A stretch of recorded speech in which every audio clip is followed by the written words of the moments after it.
Ahoj, vítá ze Skvobeš. Nebudeme nic oddalovat, ať jdeme se pustit do SkyTieru. Máme před sebou mapu se 2 lineami, kde se nachází věže, které chrání Nexus. Pak je tu oblast SkyTier energie, takzvaný dóm. Každé kolo má 2 fáze. Fázi hrdinů, kde se aktivují hrdinové, a fázi minionů, kde se rozhoduje o kontrole na lajně. Vítěz, který vyhraje kontrolu na lajně, postupuje směrem k nepřátelskému Nexusu a cestou může poškodit věž nebo Nexus. Pokud hráč vyhraje kontrolu uvnitř domu, aktivuje outsidera.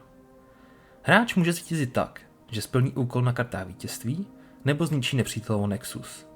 Pokud splní hráči podmínky najednou, je to remíza. Pokud se nemůže posunout čítač many dále, je to remíza. V solo hře stačí, aby hráč přišel o věž a prohraje hru.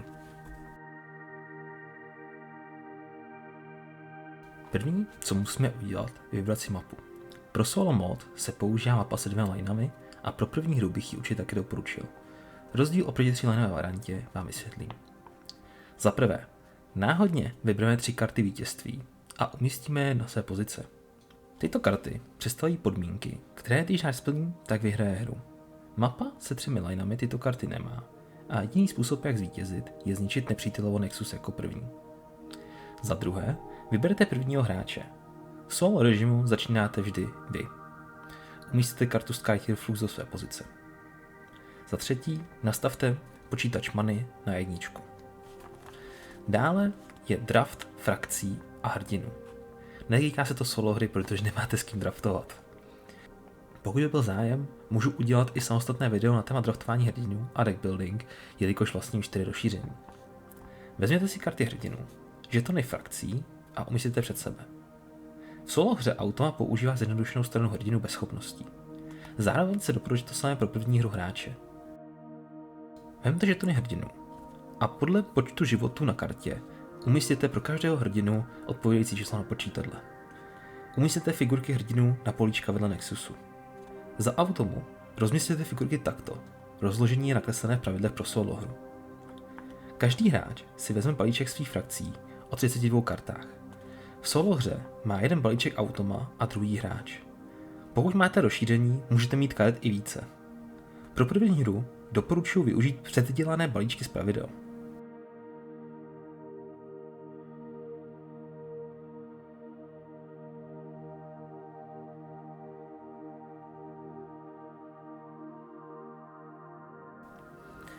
První hráč si lízne 6 karet a druhý hráč 5 karet. Automa si karty nelízá.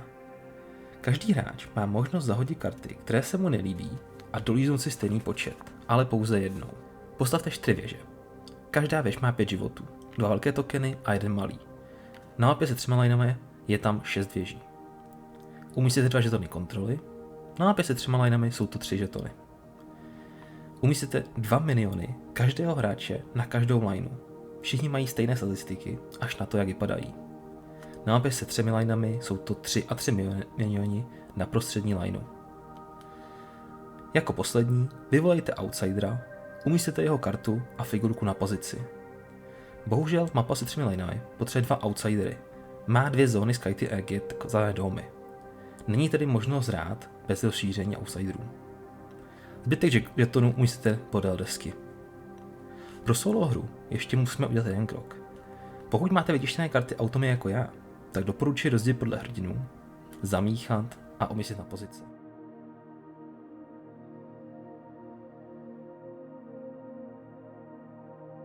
A tím máme hru připravenou. Každý hrdina má unikátní schopnosti. Pokud jdete první hru, doporučuji použít zjednodušenou stranu bez schopností. V této části je typ útoku. Meč je na blízko na vzdálenost 1 hexu, luk je na vzdálenost 3 hexů. Pak je tady zranění, počty životů a brnění, které snižuje utržené poškození. Mana runy, které určují, jaké karty může hrdina používat. Jméno, přezdívka nebo titul a třída. Hrdinové mají 3 stavy. Normální stav, kdy můžou být aktivováni. Po aktivaci otočte kartu hrdiny o 10 stupňů a tím označíte hrdinu jako vyčerpaného. Pokud životy hrdinka jsou na 0, tak je hrdina poražen a musíte ho odložit. Pokud nebyl hrdina vyčerpaný, Dejte žeton jeho hrdiny na následující políčko počítadla many. Pokud byl vyčerpaný, tak o 2 políčka. Tímto označujeme, za jak dlouho se hrdina vrátí na bojiště. Hráč, který hrdinu porazil, slízne 2 karty. Když se hrdina vrátí na bojiště, musí být umístěn co nejblíže k Nexusu. Karty mají v levém horním rohu cenu za seslání. Počítač many určuje, kolik many má k dispozici každý hrdina v daném kole. 1 až 5, respektive 1 až 8 na druhé mapě. Hrdina může zahrát kartu, pokud má dostatek many, sdílí mana typ s kartou, je na bojišti a není poražen. Dáte název a efekt.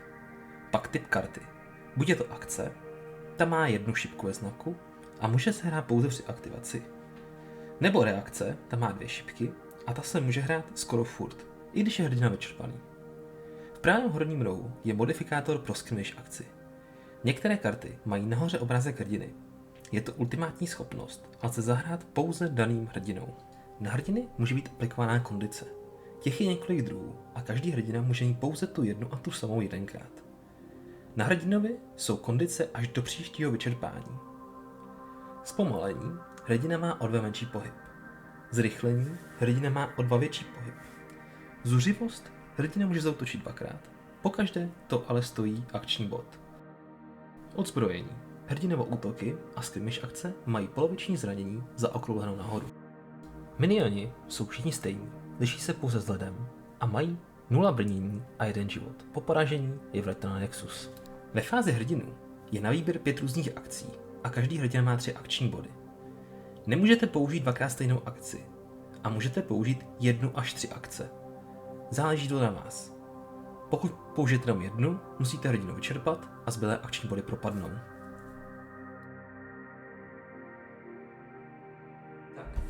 Když se začneme hrát, tak ještě si musíme dát pozor na jednu věc, pokud hrajeme solo režim. Automa se aktivuje ve 3 variantách. Když vyhlásíme s hrdinou útok, nebo pokud ho vyčerpáme, anebo pokud jsou všichni naši hrdinové vyčerpaní. Nejprve, co se si chci podívat, tak je, jak bych mohl zvítězit v té hře.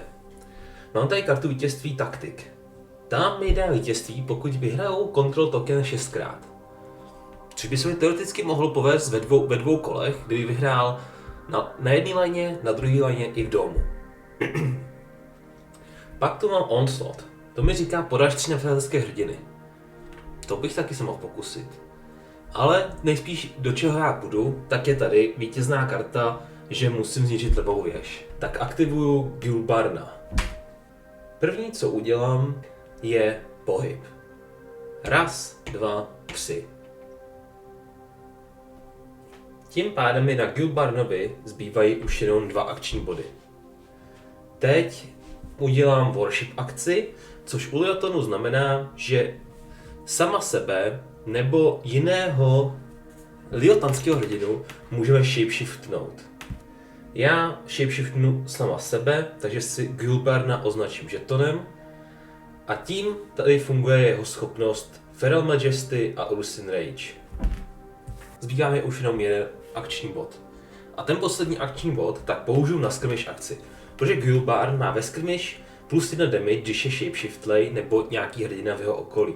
Zároveň, když je shapeshiftlej, tak má skirmish útok AOE, to znamená, že dává v takovémhle patternu okolo sebe 1, 2, 3. Jako poslední akci použiju skirmish, protože mám Gulbarna ve shapeshiftu, tím pádem má větší damage a zároveň jeho útok je plošný. Já bych se chtěl pokusit porazit tady levou věž a získat control tokeny. Takže se vyhnu tady hrdinům a půjdu po těch minionech. Takže se pohnu o 1 a o 1 ve skirmish akci a poslední dám zranění. Díky tomu, že mám plus 1, tak už 100% vím, že ty zabiju, ale stejně musíme otočit 1 kartu. A je to plus 2 zranění, takže Gulbarn by teď dal za 3 zranění. Minioni mají jenom 1 život a 0 armor, takže jsou mrtví. Tak. Teď je po aktivaci hrdiny, takže ho exhaustnu a při exhaustnutí ztratí svoji kondici. Takže už není shapeshiftlý. A teď automa začne hrát.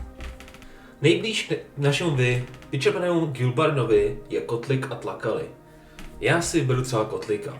Vezmu si teda jeho aktivační kartu a podívám se. Říká, že jeho preferovaný fokus je nejslabší linka, což bude tahleta levá, protože tam nemají už žádného svého miniona a jsou tady pouze nepřátelé. A teď od shora dolů začneme plnit jednotlivé řádky. Takže nejdříve umístíme pilíř na nejslabší lajně, nebo na fokusované lajně, vedle minionů. Pak na druhé a jako třetí dáme jedno zranění do všech minionů, kteří jsou vedle pilíře a pak pilíře odstraníme. Takže všichni mý minioni jsou teď mrtví. To se mi teda vůbec nelíbí. Tak. A odstraním pilíře. Teď se Tlakali pohne na nejslabší linku a udělá lead akci ještě. Lead akce znamená, že vezmeme jednu kartu a dáme ji pod Kotlika. Takže 1. Tak. A je schovaná. A tím skončila aktivace hrdiny. Je na čase aktivovat dalšího hrdinu. Já bych chtěl pomoct tady Gilbardovi na levé lince a chtěl bych aktivovat Haburata. Podíval se na karty, které bych mohl zahrát a mohl bych zahrát Time Glitch a Testudo. Testudo mi je v tuto chvíli k ničemu, tak zahraju Time Glitch. To stojí 1 manu a mám k dispozici 1. Takže to znamená, že Haburat je teď zrychlený, takže má pohyb místo 3, má pohyb 5. První, co bych udělal, tak je akce pohyb. Takže už budu mít jenom 2 akční body. 1, 2, 3, 4, 5. Takhle spíš. 1, 2, 3, 4, 5. Já se snažím vyhrát tu levou linku. Tak. Druhá akce bude Worship. Takže už mi bude jenom 1 akční bod. A Worship znamená, že si vyvolám iluzi. Ta začíná na pozici hrdiny a může se pohnout o 3 pole. Takže já se pohnu o 1, 2 a tím znamená, že mám výhody na oba 2. Haburat má schopnost +1 útok, pokud je iluze vedle nepřítele. Když útočím, tak se aktivuje automa. Musím vybrat nevyčerpaného hrdinu do 3 polí. Omlouvám se, Kotlik by měl být vyčerpaný, protože už se aktivoval. Tak, neaktivovaný do 3 polí je Tlakali. Takže si vytáhnu jeho kartu. A když dělám útok akci, tak nejdřív má reakci. To znamená, že tady zrovna v Tlakaliho případě mám dát pilíř nejblíže útočícímu hrdinovi. Dobře, dáme ho sem. Tak, a teď útočí Haburat. Haburat má útok 4, plus 2 karty a plus 1 útok za to, že je vedle iluze. Takže otočím si 2 karty a beru si jednu z nich. Tak to je teda nic moc. Plus 0, plus 1. Tak, já si vezmu plus 1. Takže mám celkový útok 6. Kotlik má 1 armor. Takže ho zraním za 5, takže mu zbývá 13 životů.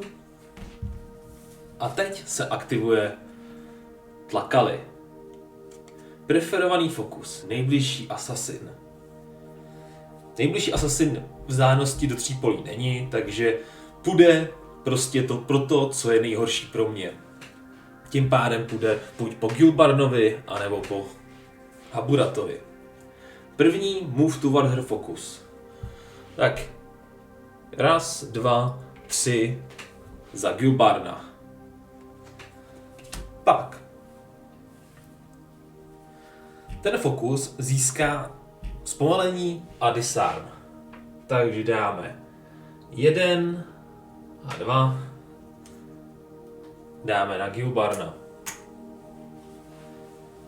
Pak dáme pilíř nejblíže k jejím fokusu. Takže tady. A dáme 2 damage do jeho fokusu za každý pilíř do 3 hexů. 1, 2. Takže to Killbar má za 4 zranění.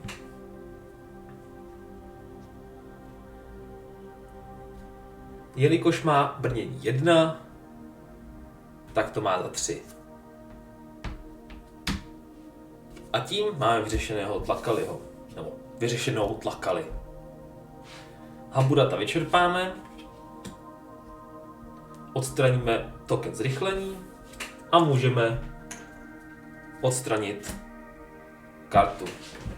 Zároveň Tlakaliho vyčerpáme. Nebo Tlakali vyčerpáme. Je na čase aktivovat dalšího hrdinu. No, jak jsem říkal, já se chci tady soustředit na levou linku. Takže já jim půjdu pomoct.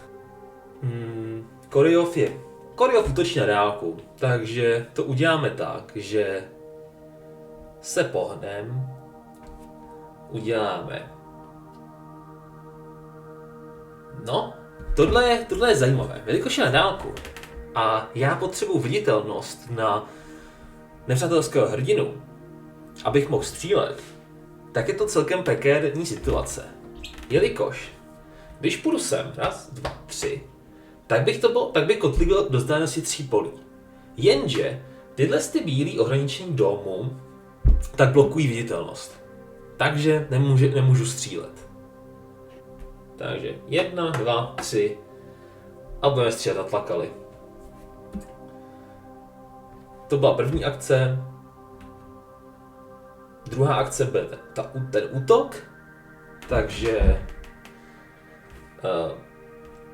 dobrý vědět, aktivace při útoku na nepřátelé, tak se aktivuje hrdina autonem pouze, pokud je ve vzdálenosti 3 hexů od cíle nějaký další hrdina nepřátelský. Jelikož Yami a Sokoshi jsou tady, tak se neaktivují. Takže mám víceméně zdarma útok.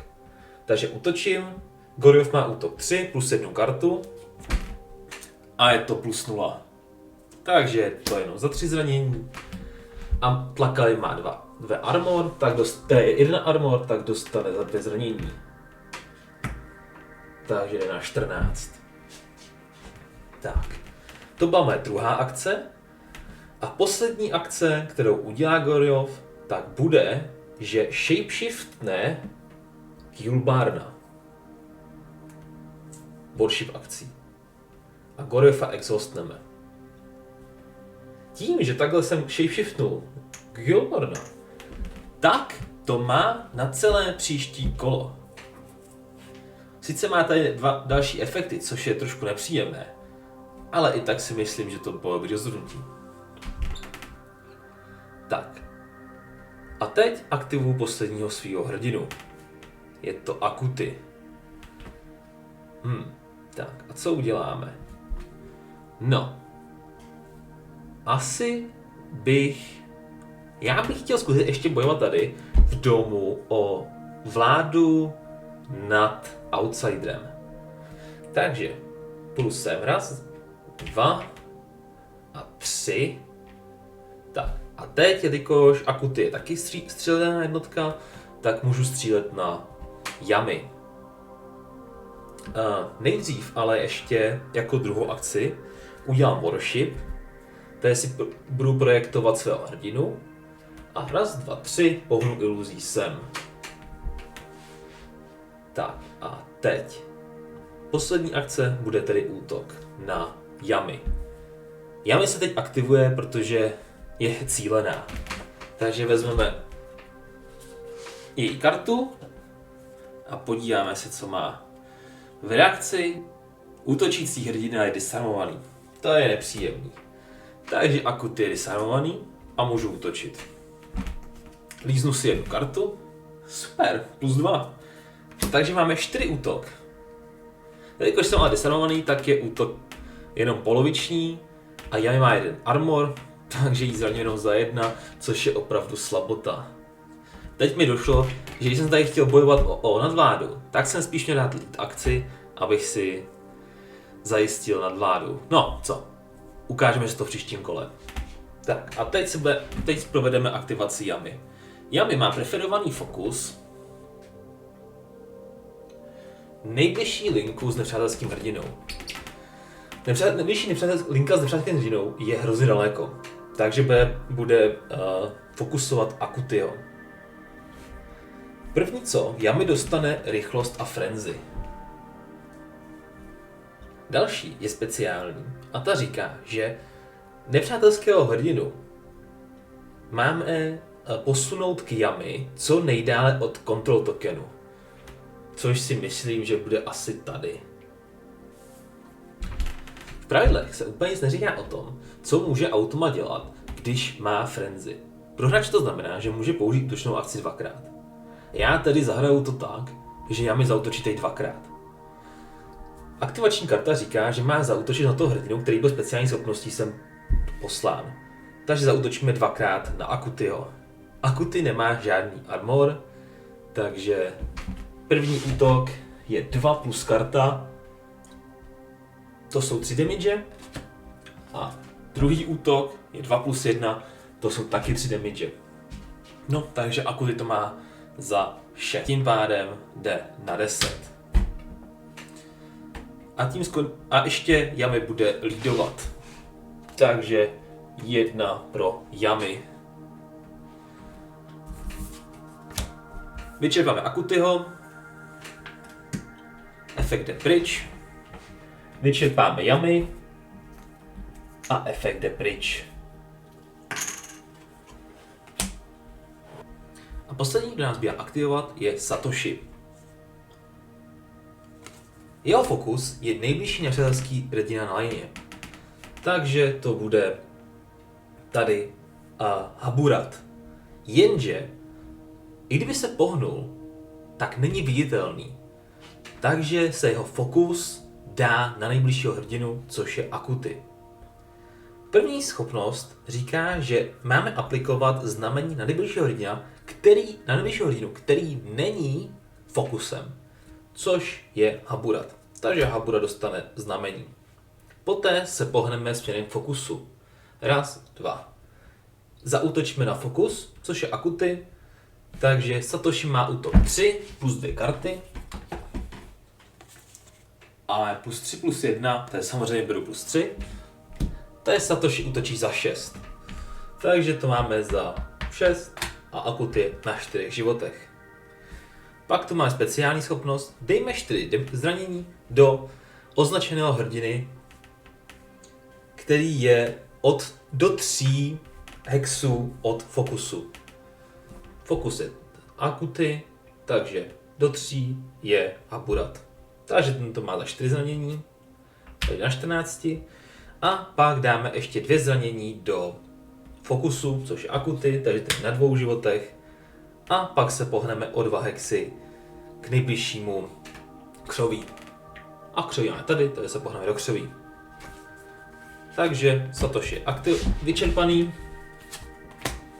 A tím jsme dokončili fázi hrdinů, takže následuje fáze minionů. Ve fázi minionů musíme na každé lince i domu určit vítěze.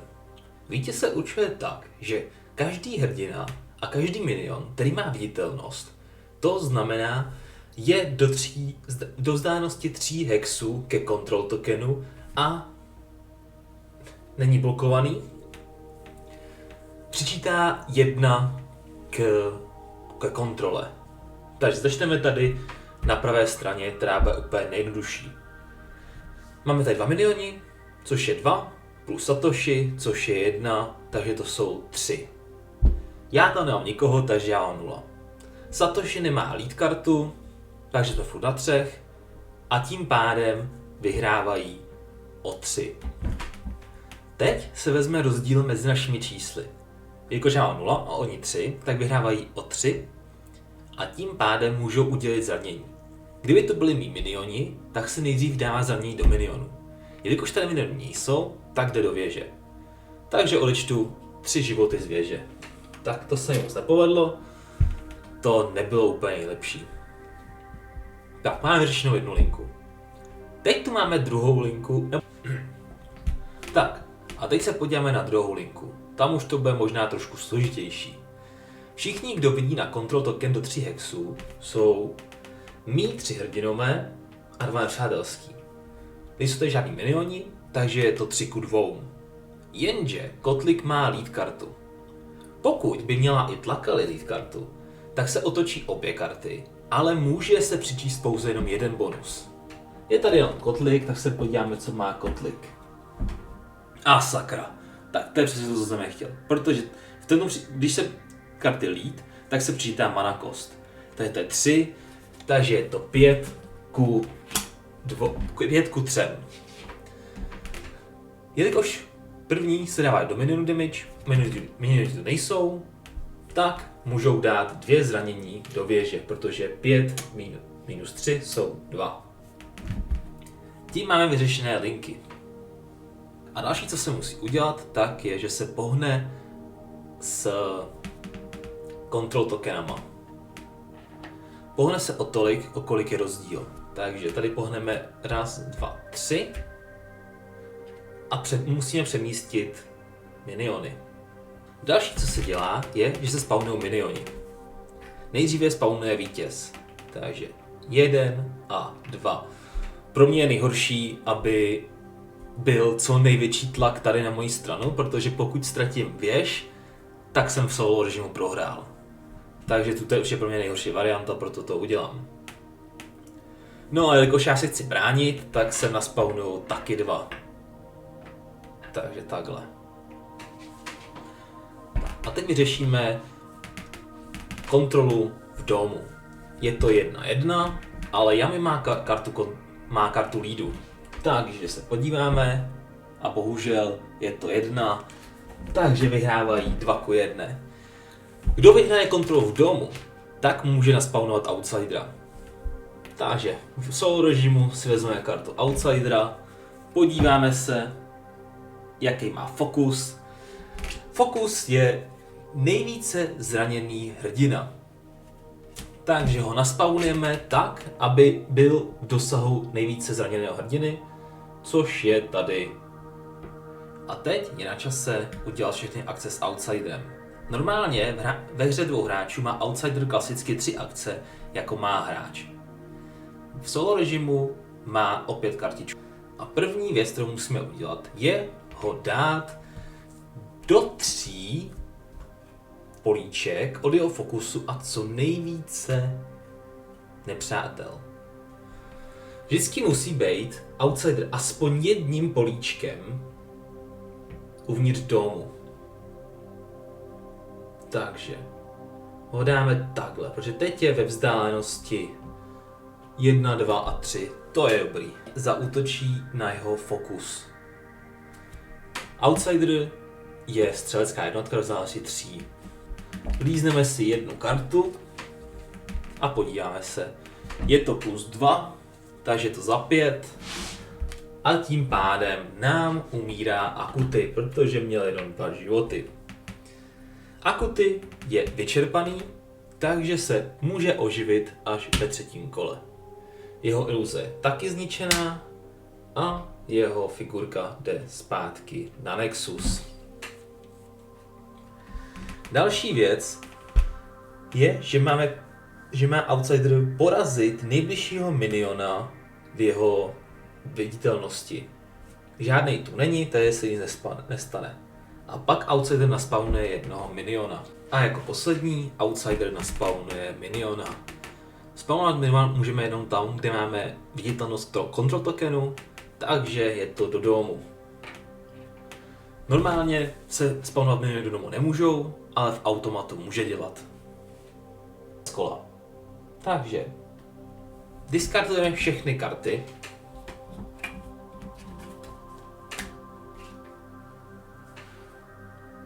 Lízneme si 2 karty. Musíme odhodit tolik karet, abychom měli v ruce jenom 7. Připravíme všechny naše vyčerpané hrdiny.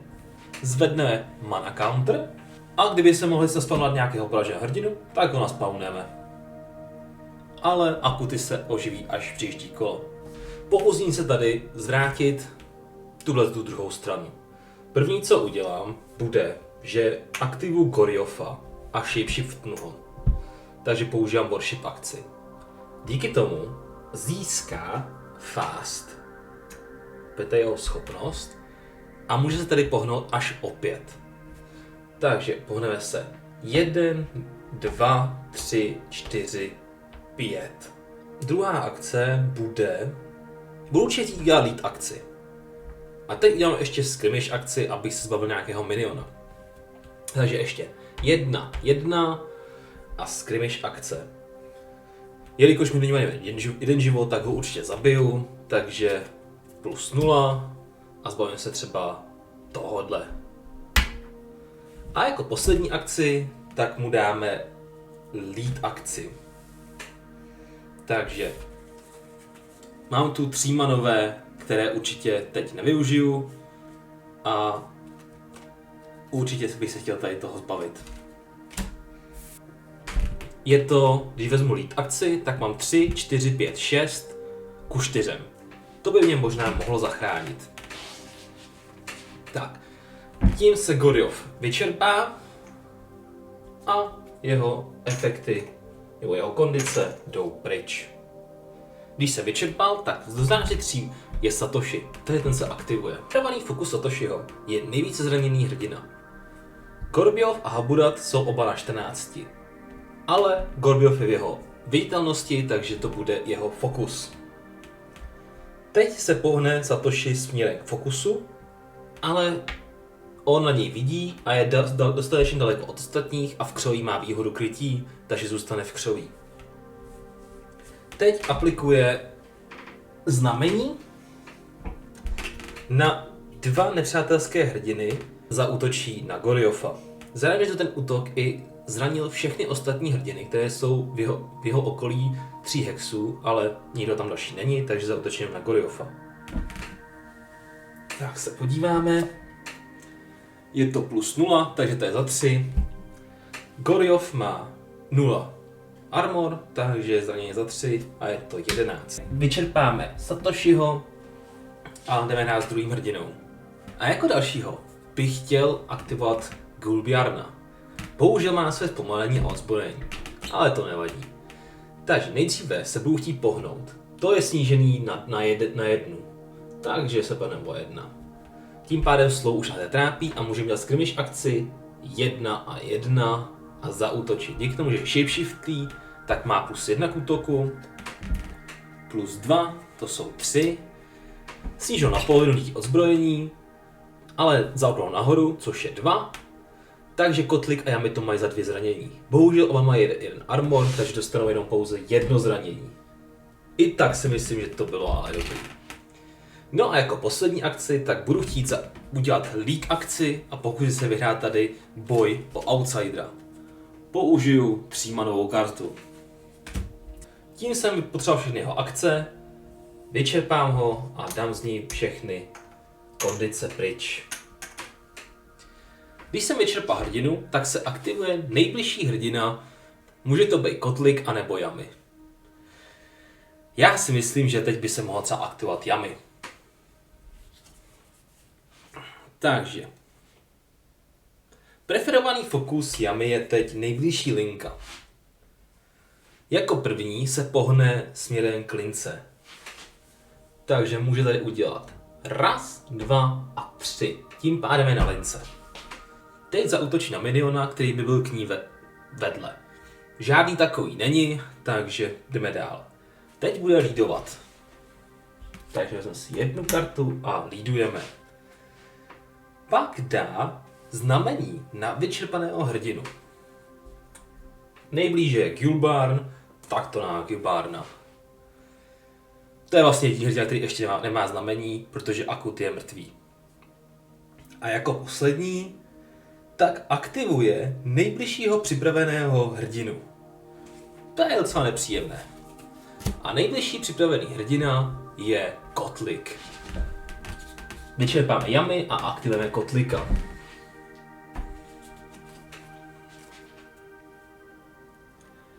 Jeho fokus je Dome, nejbližší Dome. Takže se pohne k Dome. Pohne se ještě takhle. A teď odežené nepřátelského hrdinu o 1 hex od sebe. Takže takhle. Teď bude lídovat. Zároveň dá pilíř co nejblíž jeho fokusu. Takže ho dáme takhle sem. A tím jsme vyřešili kotlika.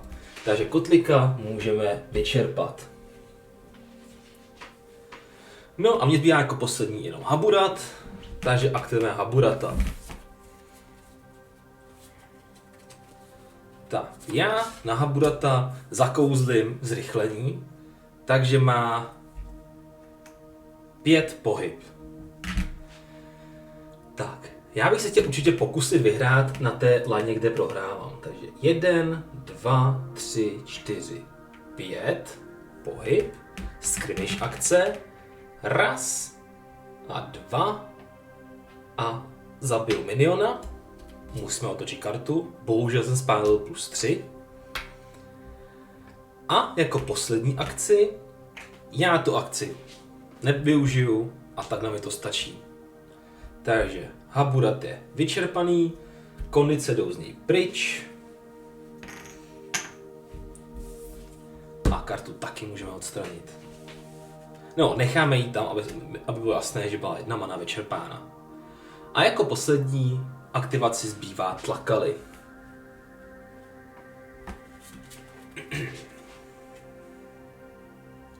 Její fokus je nejslabší linka. Nejslabší linka je... No... Asi tahle. To je furt nejdál od mého Nexusu. První, co udělá, je pohne se k fokusu. Takže 1, 2 a 3. Nebo spíš takhle. Teď bude lídovat opět. Dá pilíř k jejímu fokusu. A pak vyléčí nejvíce zraněného přátelského hrdinu za 1 život za každý pilíř na mapě. Což jsou 4 a nejvíc zranění je kotlik, takže ten se vyléčí na 16. A tohle je pro mě už pomalu další řebíček do rakve. Tím jsme vyřešili tlakali, vyčerpáme a všichni hrdinové jsou vyčerpáni. Takže nastane fáze minionů. Tak začneme zase třeba teď zleva doprava touhletou linkou. Na této lince má viditelnost ke control tokenu tlakali a můj Gulbjarn. Takže je to 1-1. Gulbjarn má lead akci, která dává 3. Tlakali má také lead akci, která dává 3. Takže je to 4-4 a tím pádem se nic neděje, je to remíza. Přestaneme se na druhou linku. Mám tu 2 miniony, nepřijde 2 miniony. Mám tady 2 hrdiny, takže už vyhrám 4:2. Plus Koryov má lead akci, což je 7:2. Takže můžu dát teď zranění minionům, takže zabiju ty 2. Takže to je 5:2. A teď za ten rozdíl můžu tady ubrat 3 životy věži a posunout 1, 2, 3 control token. Posunu miniony a naspawnu miniony. A pokusím se opět na této straně zabojovat. Teď naspawnuje nepřítel. Ten se mě tady bude snažit trošku zpomalit. A teď se podíváme na dom. Tam opět prohrávám, protože já tam nikoho nemám. Je tu kotlik a je tu ještě minion. Takže otočíme a je to 4. Takže vyhrává automa. A podíváme se, co třeba outsider dělat. Fokus je tentokrát nejvíce armorovaný hrdina, což je u mě Gulbjarn, který má 1. Takže teď ho musím dát do vzdálenosti 3 od fokusu, což teď je. A zároveň má outsider piercing, což znamená, že ignoruje armor. A dvakrát zaútočí.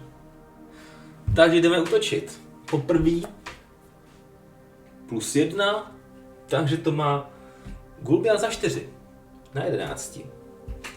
Druhý útok +1 za další 4, takže je na 7. A tím skončila aktivace Outsidera. No a je konec kola. Takže discardneme všechny karty.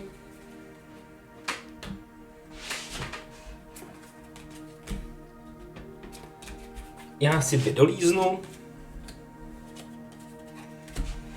A připravíme všechny hrdiny.